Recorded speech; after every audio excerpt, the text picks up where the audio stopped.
श्री गोपाळ कृष्ण भगवान की जय। लीळा नंबर 96। आवसाकडून पाण्याचा आवाज बंद। एके दिवशी सर्वज्ञ सकाळचा पूजा वसर झाल्यानंतर फिरायला गेले।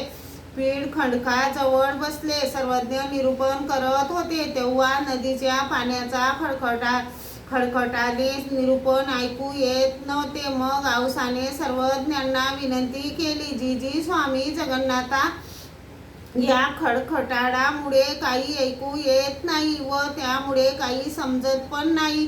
सर्वज्ञ म्हणाले, नायका जा, हे उपरणे त्यावर पसरून द्या। आवसा गेली, त्यावर उपरणे पसरून घातले। उपरण्यावर दगड ठेवला आणि तो खडखडाचा आवाज एकाएकी बंदच झाला। मग निरूपण कानी पडून समजू लागले। काही वेळाने निरूपण संपले। मग सर्वज्ञ म्हणाले, नायका, ते उपरणे घेऊन या। आवसा गेली, ते उपरणे घेऊन आली आणि खडखडाचा आवाज पूर्ववत सुरू झाला। भक्तजन म्हणाले, हे काय जी, एवढा वेळ काहीच आवाज येत नव्हता आणि आता आवाज का येत आहे? सर्वज्ञ म्हणाले, हे आवसाचे सामर्थ्य हो।